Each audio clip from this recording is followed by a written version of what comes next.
आप सभी लोगों से माफ़ी चाहता हूँ। पता नहीं क्या प्रॉब्लम थी कि वो क्लास वहीं रुक गई थी, बंद हो गया था सिस्टम। अब आप देखिए, ये संपादकीय पाठ है आपका, और ये आपको प्रीलिम्स में, मुख्य परीक्षा में और इंटरव्यू में काफ़ी मदद पहुंचाएगा। और आप लोगों को बता दूं कि देखिए, जब आप लोग आंसर राइटिंग करते हैं ना, निबंध लिखते हैं ना, तो वहाँ आप लोगों को यहाँ से काफ़ी पॉइंट मिल जाएंगे। और तो इन्हें जरूर पढ़ा करिएगा आप लोग। अमेरिका में वैचारिक गृह युद्ध। अमेरिका में अगले राष्ट्रपति पद के लिए एक दावेदार विवेक रामास्वामी भी हैं। अभी यह कहना कठिन है कि वे सफल होंगे, किंतु उनकी साधी सीधी सटीक बातों का लोहा मानने वालों की अच्छी संख्या में है। और रिपब्लिकन पार्टी और मीडिया में भी उनकी छवि एक गंभीर उम्मीदवार की है। और हाल ही में आप देखेंगे, विवेक रामास्वामी का एक विस्तृत इंटरव्यू आया, और इसमें उन्होंने अमेरिका को एक प्रकार के गृह युद्ध से त्रस्त और ग्रस्त बताया। यह कहने वाले वह अकेले नहीं है। कुछ अवलोकनकर्ताओं के अनुसार आज अमेरिका वैचारिक रूप से इतना विभाजित है जितना गत 2 शताब्दियों में कभी नहीं हुआ। उन्हें भय है कि यह और खतरनाक रूप ले सकता है। अमेरिकी शिक्षा, मीडिया, प्रशासन और सैन्य संस्थानों तक में मतवादी विभेद बढ़ गए रहे हैं। पिछले राष्ट्रपति डोनाल्ड ट्रंप के शासन को बाधित करने और फिर हरा देने में ऐसे मतवादी विभेद का भी बड़ा हाथ था। यह एक तरह से ऐसे वैचारिक गृह युद्ध की साज सज्जा है जिसमें बीच का रास्ता नहीं दिख रहा है। एक तरफ वह समूह है जो अमेरिकी संविधान और उसके मूल आदर्शों, नागरिक अधिकारों, व्यक्ति और अभिव्यक्ति की स्वतंत्रता और कानून के शासन को महत्व देता है। दूसरी ओर आप देखते हैं कि एक पेखर वोक वर्ग यानी कि अतिवादी एवं अतार्किक लिबरल लोगों का समूह है जो अमेरिका के आदर्शों को ही नस्लवादी कहकर खारिज करता है। और इस वर्ग के अनुसार लिंग, रंग, क्षेत्र, पंथ आदि आधार पर स्वघोषित बंचे समूहों को वरीयता मिलनी चाहिए। ये समूह ही सर्वोपरि निर्धारक होने चाहिए, ना कि व्यक्तिक या सामाजिक समानता। इसी तरह आप देखिए, शिक्षा, मीडिया, प्रशासन आदि को भी वोक मतवाद को महत्व देना चाहिए, ना कि संविधान के आदर्शों को। और इससे स्पष्ट दिखता है कि दो विरोधी विचारों में बीच का मार्ग पाना कठिन बल्कि असंभव सा है। और वोक मतवादी अपनी बातों से असहमत लोगों को पहले से ही वे नस्लवादी, शत्रु, दुष्ट माने हुए और खारिज किए बैठे हैं, चाहे वे बातें लैंगिकता से संबंधित हों या फिर इतिहास के विश्लेषण, पर्यावरण, इजराइल और हमास के बीच चल रहे संघर्ष आदि से हों। इन सभी मुद्दों पर वोक समूह अपनी राय अंतिम मानता है और जिसे दूसरों को मानना ही होगा, अन्यथा लड़ाई चलती रहेगी। और इस सब के बीच पारंपरिक उदारवादी अमेरिकी किंग कर्तव्य विमूढ़ से हो गए हैं, क्योंकि उनकी अब तक की राजनीतिक वैचारिक व्यवस्था मतभेदों का सम्मान और बहुमत के अनुसार पूरे समाज को चलाने की रही है। अब जब उसका अपना ही एक प्रभावशाली वर्ग इन तीनों साधनों और संविधान के मूल्यों को ही अमान्य कर रहा है, तो उन्हें इसका समाधान नहीं सूझ रहा है। ऐसा यूरोप और भारत में भी देखा जा रहा है। किसी कटिबद्ध तानाशाही मतवादी दबाव के सामने पारंपरिक और राजनीतिक और बौद्धिक स्वभाव झुक जाते हैं, चाहे देश का आम जनमत इस सबको कितना भी नापसंद करे। वे इसलिए भी झुक जाते हैं क्योंकि ऐसे कटिबद्ध वोक समूहों को तरह तरह के अंतर्राष्ट्रीय निहित स्वार्थ बढ़ावा देते हैं। अमेरिका में ऐसे नेता नहीं दिख रहे जो इस विकट स्थिति का खोलकर सामना करने के लिए तैयार और सक्षम हो। वस्तुतः यह एक प्रकार की वैचारिक गृह युद्ध की ललकार है और इसका सामना करने के लिए पारंपरिक उदारवादी मानसिकता से कोई तैयारी नहीं की थी। वह सैन्य आक्रमणों या मुठभेड़ को जानती है, इसलिए उससे निपटती रही है, किंतु आंतरिक रूप से मतवादी आक्रमण की उसे आशंका ही नहीं रही है और फलतः उसका प्रतिरोध करने का उपाय अभी तक उसके पास नहीं है। और उसकी इस दुर्बलता का लाभ कटिबद्ध वोक समूह उठा रहे हैं। फलता संख्या में लघु होते हुए भी शिक्षा, मीडिया, विशेषतः कॉर्पोरेट मीडिया तंत्र और शासन में उनका दबदबा बन चुका है। वोक मत के विपरीत विचार रखने वाले व्यक्ति प्रताड़ित, प्रतिबंधित किए जा रहे हैं। उदाहरण के लिए नस्लवाद, जेंडर, इजराइल फलस्तीन विवाद या फिर ट्रंप पर खास तरह की ही बातें मंजूर हैं। विपरीत विचारों को प्रतिबंधित करने का चलन बढ़ रहा है और स्कूलों, विश्वविद्यालयों में ऐसे शिक्षक अपमानित किए जा रहे हैं जो उनकी बातों के विरुद्ध स्वतंत्र विचार रखते हैं। भिन्न प्रकार के विद्वानों को विश्वविद्यालय में बोलने के लिए आने नहीं दिया जाता है। यह सब बिना किसी कानून या आदर्श का हवाला दिए चल रहा है। आंतरिक रूप से फैलते ऐसी वैचारिक तानाशाही अमेरिका के लिए एक नई स्थिति है और जो उसे बेबस कर रही है। और इसमें कोई बाहरी शत्रु नहीं है, ना कोई यातना शिविर या आपदे की सामूहिक हिंसा हो रही है। इसमें जब तब शासन सत्ता के अंगों का भी प्रयोग हो रहा है। ऐसी मतवादी तानाशाही से असहमत अमेरिकी लोग चुप और नेतृत्वहीन हैं। संभवतः उन्हें एहसास है कि उनकी भावना को व्यक्त करने वाले की दुर्गति होगी, और जैसे ही जहां तहां शिक्षकों लेखकों की हो रही है। और विवेक रामास्वामी इस प्रवृत्ति को उचित बात ना कहने और वैचारिक जोर जबरदस्ती का प्रतिरोध ना करने की सामाजिक कायरता मानते हैं। यह लंबे समय से सहज, सुखद, संकट मुक्त जीवन जीते रहने से यूरोपीय समाज में भी आ गई है। वे अपने को नस्लवादी कहे जाने से डरते हैं, फलता किसी घटना या विचार पर वह नहीं कहते हैं जो सचमुच महसूस करते हैं।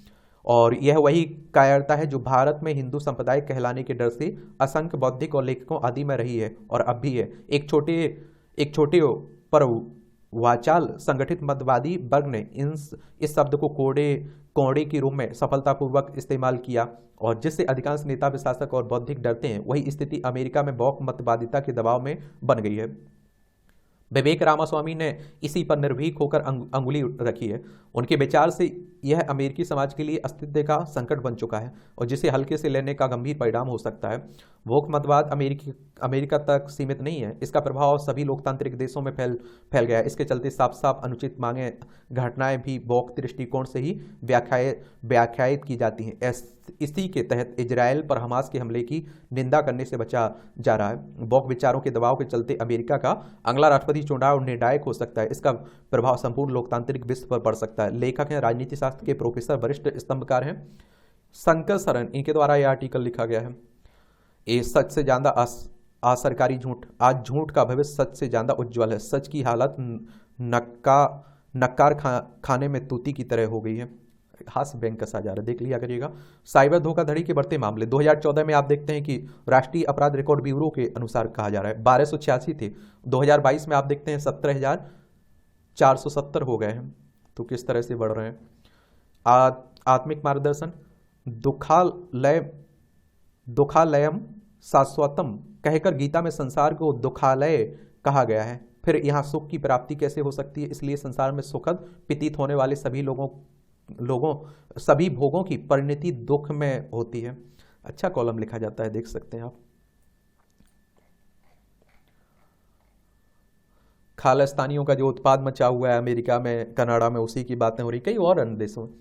बेरोजगारी का प्रश्न, यह देखना दिलचस्प है कि हिमाचल प्रदेश में विपक्षी दल भाजपा और सत्तारूढ़ दल कांग्रेस के बीच बेरोजगारी को लेकर शुक्रवार को परस्पर प्रदर्शन हुआ है। भाजपा ने कांग्रेस की गारंटियों में वर्णित नौकरियों का हिसाब मांगा तो कांग्रेस ने भी केंद्र का रूप करते हुए 2 करोड़ नौकरियों के बारे में पूछ लिया है। वही आप देखिए, दोनों लोग लड़ रहे हैं, वो केंद्र के लिए, वो राज्य में। एआई ने बताया जीभ की खासियत, हमारी जीभ एक अत्यधिक परिष्कृत और जटिल अंग है। विज्ञानियों ने एआई की मदद से पता लगाया कि जीभ की संरचना सभी व्यक्तियों में एक जैसी नहीं होती है। जीभ की सतह सैकड़ों छोटी उभरी हुई आकृतियों से बनी होती है जिन्हें वैज्ञानिक भाषा में पपीली के रूप में जाना जाता है। जीभ पर फैली हुई ये आकृतियां स्वाद, बात करने, सांस लेने और भोजन को निगलने में सहायता करती हैं। इन असंख्य आकृतियों में से मशरूम के आकार की पपीली, फंगीफार्म पपीली, स्वाद कलिकाओं अथवा टेस्ट बर्ड को जकड़े रहती है, जबकि मुकुट के आकार की पपीली, फिलीफार्म पपीली, जीभ को खुरदरी सतह प्रदान करती है और स्पर्श का एहसास देती है। विज्ञानियों ने जीभ की फंगी फार्म पपीली के स्वाद संबंधी कार पर अच्छी तरह से शोध की है, लेकिन विभिन्न व्यक्तियों के बीच पपीली के दोनों रूपों की बनावट, आकार और पैटर्न में अंतर के बारे में आप देखिए बहुत कम जानकारी उपलब्ध है।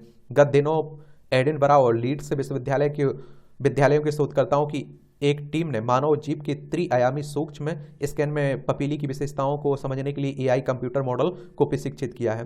टीम ने एआई मॉडल को पपीली की विभिन्न विशेषताओं के बारे में प्रशिक्षित करने के लिए छोटी मात्रा में डाटा का उपयोग किया है। उन्होंने टोपोलॉजी का भी उपयोग किया। टोपोलॉजी गणित का एक क्षेत्र है जो यह अध्ययन करता है कि कुछ स्थान कैसे संरचित और जुड़े हुए हैं।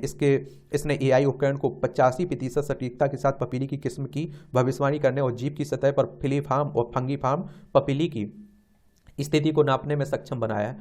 और खास बात यह थी कि सभी 15 व्यक्तियों में पपीली की विशेषताएं एक दूसरे से भिन्न थी। जीभ की एक ही पपीली से 48% की सटीकता के साथ व्यक्तियों की पहचान की जा सकती थी। जीभ के बारे में ये निष्कर्ष साइंटिफिक रिपोर्ट्स पत्रिका में प्रकाशित किए गए हैं। एआई यानी कि आर्टिफिशियल इंटेलिजेंस की बात हो रही, कृत्रिम बुद्धिमत्ता की।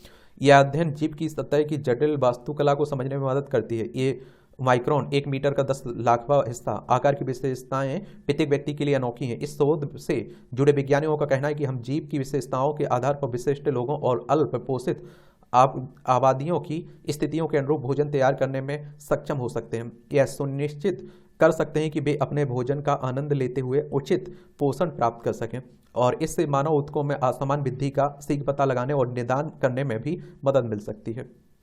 यहाँ भी छोटे छोटे कॉलम रहते हैं, टिप्पणियाँ रहती हैं, देख सकते हैं आप। राजनीतिक विमर्श बनाने के लिए सहारा। हाल ही में कुछ ऐसी घटनाएं सामने आई जिसमें कांग्रेस के शीर्ष नेतृत्व की कम्युनिस्टों से निकटता बढ़ती दिखी है। ऐसा प्रतीत होता है कि कांग्रेस की रणनीति भी वही लोग तय कर रहे हैं। पार्टी में विचारवान नेताओं की कमी होने पर संभवतः ऐसा होता है। पूर्ण में रामबख्श बेनीपुरी एक लोकसभा चुनाव में कांग्रेस कार्यकर्ता का कम्युनिस्टों से गठजोड़ के मामले पर अपने विचार दर्शा चुके हैं, जिसे आज जानना प्रासंगिक जान पड़ता है। अनंत विजय के द्वारा लिखा गया है। अगर राजनीति में दिलचस्पी है तो पढ़ सकते हैं आप लोग।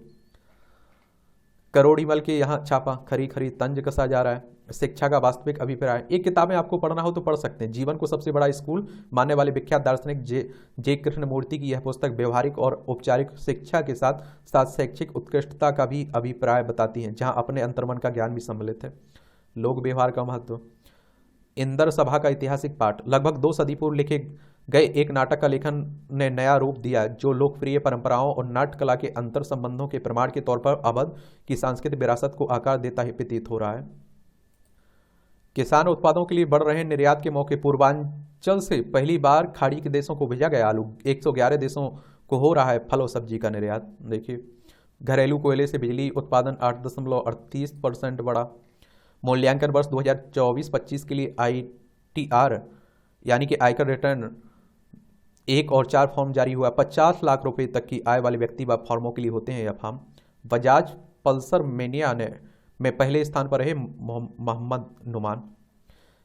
NECP की गति में तेज लाएगी सरकार। बड़े शहरों में बिजली से चलने वाली कुकिंग स्टोव को बढ़ावा देने की योजना है। ग्रामीण क्षेत्रों में बैटरी स्टोरेज वाले सोलर इंडक्शन को किया जाएगा प्रोत्साहित। इससे कार्बन उत्सर्जन में कमी भी आएगी। ये भी देखने को।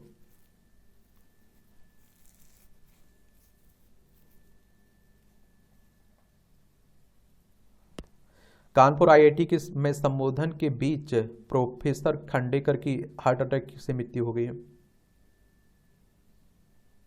ये अंतर्राष्ट्रीय खबरें चल रही हैं और आप देख रहे हैं कि इजरायल और हमास के बीच काफ़ी युद्ध चल रहा है। देख सकते हैं। उस अफवाहों को रोकने के लिए चीन ने 34,000 ऑनलाइन अकाउंट बंद किए।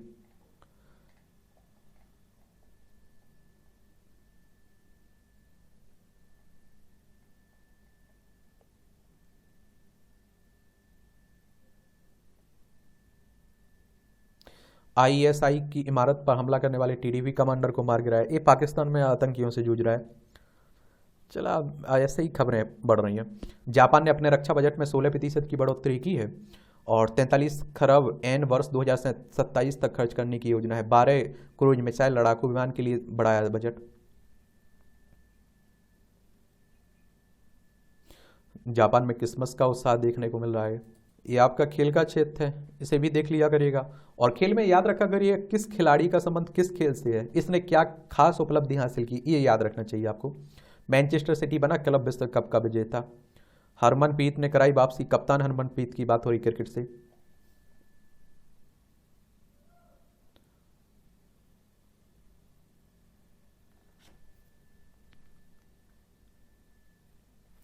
ये आप देखिए, कांग्रेस के गुरु माने जाते हैं और सनातन धर्म के विरोध का पाप और जातिवाद की राजनीति कांग्रेस को ले डूबी गई। आचार्य प्रमोद कृष्णन कह रहे हैं, कांग्रेस के नेता हैं। युवा विज्ञानी ने IIT का मोह छोड़ चुनी इसरो की राह। मिशन चंद्रयान 3 में रोवर के व्हील डिजाइन करने में योगदान देने वाले देहरादून की युवा से विज्ञानी सिद्धार्थ तिवारी को मिला है यंग इंजीनियर मेरिट अवार्ड। इस अभूतपूर्व उपलब्धि के लिए इसरो ने 35 वर्ष के युवा विज्ञानी को F श्रेणी में भी किया पदोन्नत। हौसले की उड़ान से आसमां छू रही Hansja. Combat army aviation training school के इतिहास में पहली बार सिल्वर जीता। ट्रॉफी जीतने वाली भारतीय सेना की कैप्टन हंसजा शर्मा देश की बेटियों को कड़ी मेहनत से सपने साकार करने की प्रेरणा दे रही हैं। सीखना चाहिए आप लोगों को भी। सिंड्रोम को डाउन का रूपांजन ने सिखाया जीने का तरीका। कोलकाता की 14 साल की रूपांजन सेन को राष्ट्रपति ने सर्वश्रेष्ठ दिव्यांग बालक का राष्ट्रीय पुरस्कार सम्मानित किया है। अविश्वसनीय इच्छा शक्ति के जरिए उसने शारीरिक व मानसिक अक्षमता को मात देते हुए योग, नृत्य, अभिनय, मॉडलिंग, खेल कला में महारत हासिल की हुई है। देखिए, आपकी अगर दिमागी सोच कमज़ोर है ना, तो आप हर तरह से विकलांग हैं। और सोचिए कि हर तरह से विकलांग हैं, अगर दिमाग की सोच, दिमाग आपका पावरफुल है, तो आप हर तरह से मजबूत हैं। यहाँ भी आपको जनरल नॉलेज की खबरें मिल जाती हैं, परीक्षा के पॉइंट भी से पॉइंट मिल जाते हैं। मुगल सेना और मराठों के बीच भोपाल की लड़ाई शुरू हुई थी 1737 में। आज ही मुगल सेना उनके सहयोगियों एवं मराठों के बीच भोपाल की लड़ाई शुरू हुई थी। 3 अलग अलग सेनाओं द्वारा हमले किए जाने के बावजूद पेशवा बाजीराव प्रथम ने मराठों को जीत दिलाई और उनके शासन में मराठा सबसे शक्तिशाली साम्राज्य में से एक था। पहली बार रेडिएशन का इस्तेमाल कर किया गया बीमारी का इलाज 1936 में आज ही के दिन अमेरिका में डॉक्टर जॉन लॉरेंस ने फास्फोरस 32 के रेडियोधर्मी और आइसोटोप का उपयोग कर क्रोनिक ल्यूकीमिया से पीड़ित एक 28 वर्षीय महिला का इलाज किया था। यह पहली बार था कि जब किसी रेडियोधर्मी आइसोटोप का उपयोग मानव शरीर पर रोग के उपचार में किया था। ओलंपिक स्वर्ण जीतने वाले पहले ट्रैक एंड फील्ड एथलीट हैं नीरज। भारतीय भाला फेंक खिलाड़ी नीरज चोपड़ा का जन्म 1997 में आज ही के दिन पानीपत में हुआ था। 13 वर्ष की उम्र में वजन कम करने के लिए आप देखिए खेलों में शामिल हुए। पानीपत के शिवाजी स्टेडियम में भाला फेंक खेल देख भाला फेंकना शुरू किया और पोलैंड में 2016 में IAAF वर्ल्ड अंडर 20 चैंपियनशिप में स्वर्ण पदक जीतने के बाद वो चर्चा में आए थे। टोक्यो ओलंपिक 2020 में 87.58 मीटर थ्रो के साथ ओलंपिक में स्वर्ण जीतने वाले देश के पहले और एकमात्र ट्रैक एंड फील्ड एथलीट बने। ये आप देखिए, बिहार में गंडक नदी को घड़ियाल संरक्षण क्षेत्र बनाने की तैयारी हो रही। 2023 के सर्वेक्षण में वाल्मीकि नगर से सोनपुर के बीच 350 किलोमीटर में मिले थे 250 घड़ियाल। 2014 से घड़ियालों के संरक्षण एवं संवर्धन पर हो रहा है काम। नियत रूप से होती है निगरानी इनकी।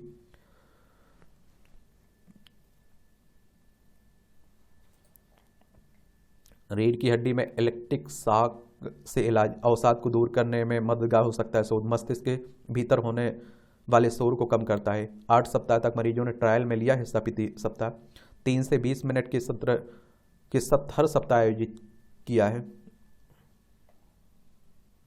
बड़े पैमाने पर प्रयोग हो रहा है इसका। एक ही पौधे में उग रहे हैं बैगन और टमाटर। भोपाल के किसान ने अपनाई ग्राफ्टिंग तकनीक। जड़ जनित रोगों से मिलती है इससे निजात भी। ग्राफ्टिंग इस तरह से होती है। मिस्री लाल ने बताया कि इस प्रयोग से के लिए बैगन की जंगली प्रजाति पौधे का चयन किया गया। टमाटर और बैगन के पौधे अलग से तैयार किए जाते हैं। इसके बाद जंगली पौधे के तने से टमाटर और बैगन के पौधे को ग्राफ्टिंग करके समृद्ध कर दिया जाता है। सफल ग्राफ्टिंग होने पर टमाटर बैगन के मूल पौधे की जड़ों को अलग कर दिया जाता है और इसके साथ ही जंगली प्रजाति के पौधे की जड़ से टमाटर और बैगन के पौधे का पोषण होता है। उकसा रोग से मिली निजात इससे ये भी कहा जा रहा है।